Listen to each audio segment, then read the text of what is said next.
ang labanan ni Katal at ng Reynang Elf. Huwag na nating patagalin to, kaya atin ang simulan ang kwento. Ang mga elf ay tila mas mabangis kaysa sa inaasahan ni Katal. At anumang alamat na narinig niya tungkol sa kanilang mapayapang kalikasan ay tila hindi na akma sa sandaling ito.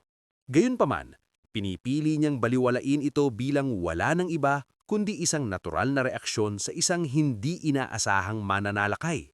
Ang mga palaso ay patuloy na bumabagsak sa kanya sa walang tigil na mga alon.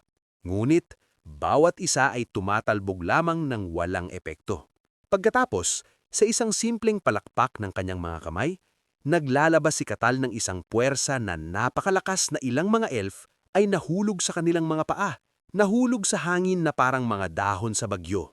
Habang pinapanood ng matandang elf gazer ang eksenang ito na nagaganap sa tahimik na pagdududa, patuloy na pinipilit ni Katal na wala siyang masamang intensyon at hindi niya sila pinapahamak.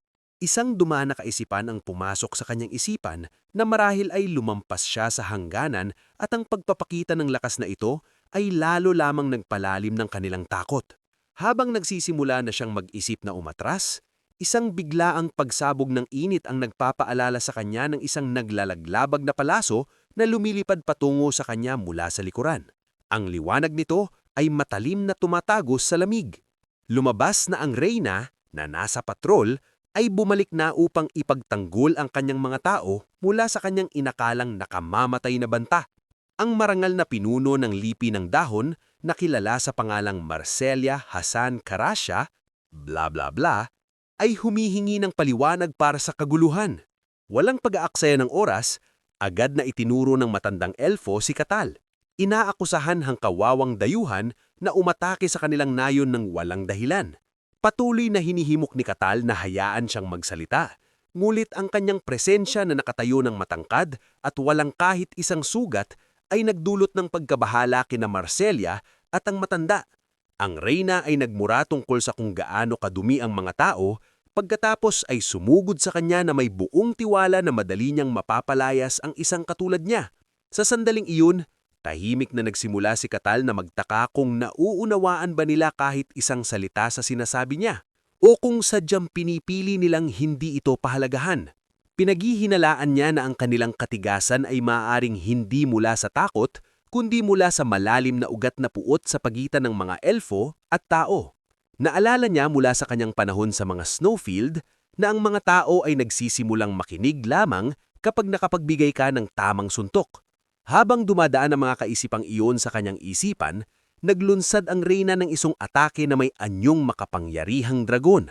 Walang gaanong pagsisikap, sinuntok ito ni Katal pabalik at ang epekto ay pumutok sa paligid ng reyna na nag-iisip kung dapat na siyang magpigil ng kaunti. Tinamaan ng reyna ng elfo at bumagsak. Nang mapagtanto niyang ang lalaking ito ay higit pa sa antas ng isang transendental, pinigilan ng kanyang mga ngipin. Sinabi niya sa kanyang mga tao na tumakbo habang maaari pa. Nanatili siyang likuran upang subukang pabagalin ang barbaro. Sumisigaw siya sa kanya, tinatawag siyang tao at kinilala ang kanyang lakas.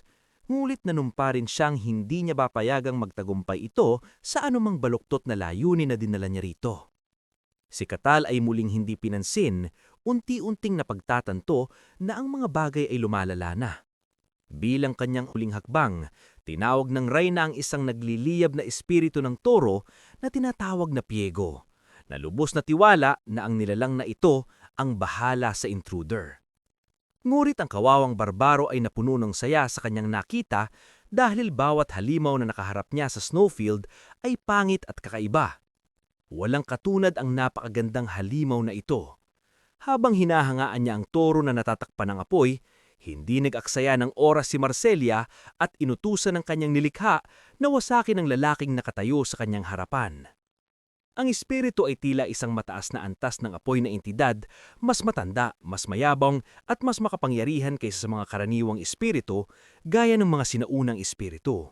Alam ni Marcelia na hindi sapat ang kanyang sariling lakas upang magpatawag ng ganitong nilalang ng mag-isa. Para mabuo ang kontrata, kinailangan niyang humingi ng tulong mula sa ibang tribo, hindi kailanman inisip na mapipilitan siyang tawagin ito sa ilalim ng ganitong mga kalagayan. Ngayon, inuutusan niya itong tuparin ng kontrata nito. Ang Fireball, matatag at seryoso, ay nagtanong kung ang kanyang kontrata ay simpleng paglilipol lamang sa tao sa kanyang harapan. Ngunit kahit siya ay nagsisimula ng magpawis ng nerbyo kapag nakita niya ang tinatawag na tao at nagtataka ng malakas kung iyon nga ba talaga ang nilalang na ito.